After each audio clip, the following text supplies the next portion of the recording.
Déjeme también saludar a otro colega que admiramos y respetamos. Ya está listo para dejar la víbora chillando mientras nos encarreramos a la recta final de esta transmisión.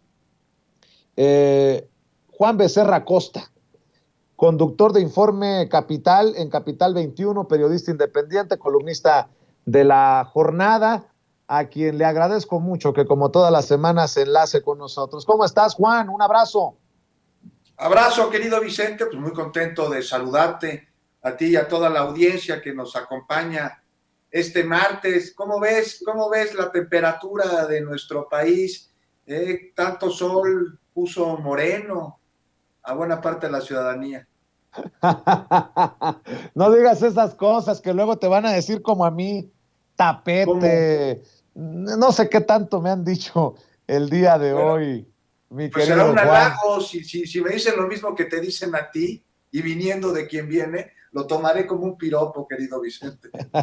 Muchas gracias. Oye, por cierto, sigamos hablando de esta cumbre de las Américas que ha dejado muchas reacciones contra el presidente Andrés Manuel López Obrador en la oposición en México y entre los políticos estadounidenses. Si hay un tema que une a, a republicanos y demócratas, es el tema de Cuba, porque desde Ajá. Estados Unidos están a favor del bloqueo y contra cualquier cosa que pueda relajar esta situación, pues es totalmente contraria, opuesta a la visión del presidente Andrés Manuel López Obrador. Creo que hay que estar al pendiente de lo que se venga, querido Juan, desde Estados Unidos. Si ya algunos columnistas, analistas le tiraban calabaza al presidente en los grandes medios estadounidenses, prepárate cuando los comentarios sean provocados por la influencia o el dinero que signifique Marco Rubio o Bob Menéndez. Bob Menéndez que se ha llevado dos arrastradas seguidas, consecutivas, ayer y hoy en la mañanera, Juan. Oye, Vicente, hay cosas que unen a los demócratas y a los republicanos en Estados Unidos. Una de ellas es Cuba, ¿no? Su postura con respecto a la isla. Bueno, los une que son norteamericanos de entrada y que más allá de la preferencia política o de la afiliación partidista o de la simpatía hacia uno de estos dos grupos políticos, pues los unen muchísimo más. Sentido que tienen imperialista que los caracteriza. Hoy se aventó una muy buena pregunta el presidente, ¿no? Dijo, ¿hay gobierno mundial? Ahí, frente a ti, hablando contigo, Vicente, lo preguntó, ¿no hay gobierno mundial? No, dijo, ¿sabes qué? Pero sí, o sea, es una función que Estados Unidos ha querido usurpar siempre, y para ello, pues lo conocemos, se vale de doctrinas, de acciones, de embates, y con ello mucha violencia, Vicente. Ellos quieren ser la policía del mundo, ¿no? Como excusa que utilizan para invadir países a los que saquean de sus recursos. Esa es su historia, ese es su modus operandi. Ahora, la cumbre de las Américas.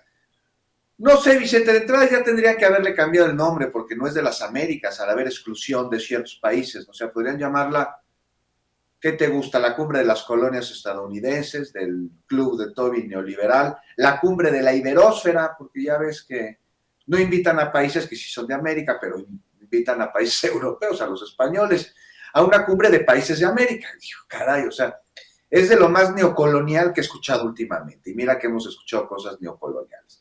Pero en fin, Vicente, la cumbre se da dentro del marco de la OEA.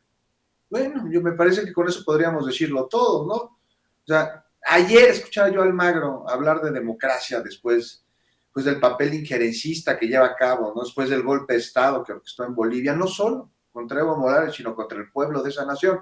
Ahora habla de democracia, Almagro. Digo que sería como escuchar a Hannibal Lecter hablando de veganismo.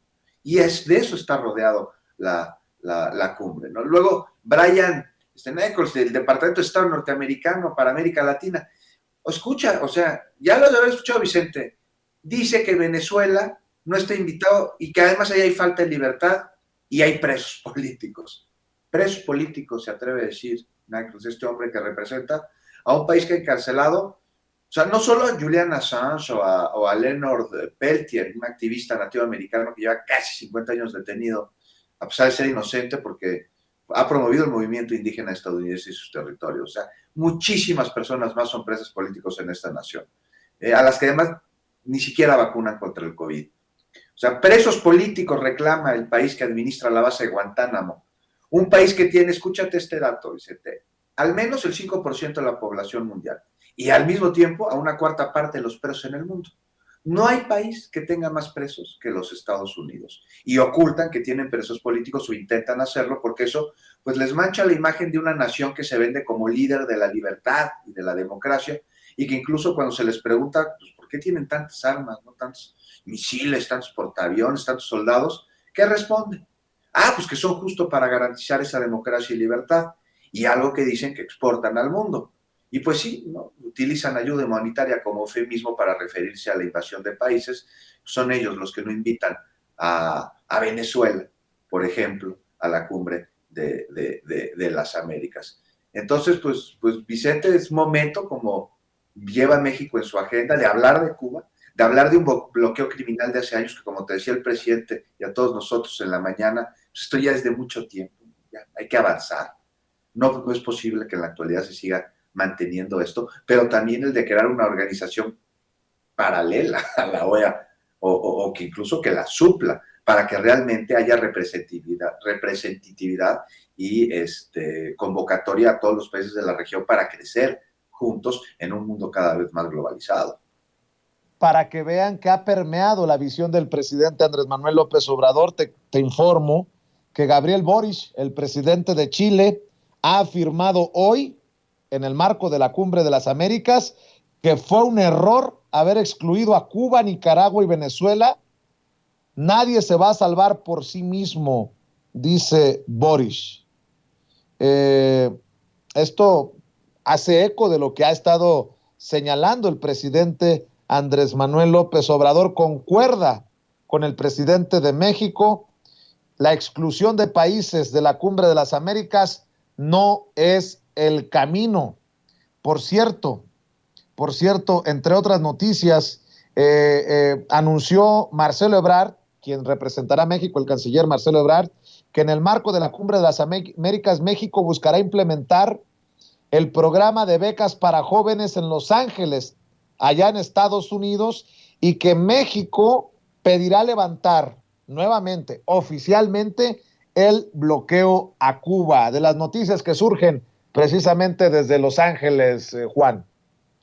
Te digo o sea, ¿qué tal los agoreros hace unas semanas diciendo que era la peor decisión del mundo el que el presidente de México no asistiera a la cumbre y que esto iba a significar una ruptura con el gobierno de los Estados Unidos y que iba a dañar la relación bilateral? De entrada, de ninguna manera. Y al contrario, ha sido bastante positiva porque crea un sentido de cohesión en toda la región. Les cuesta mucho trabajo, Vicente, entender que México es el hermano mayor de la patria grande, que por primera vez se ve representada a través de un líder que justo es nuestro presidente. Pues ahí están las noticias que estamos revisando. Y ¿por qué no, para cerrar,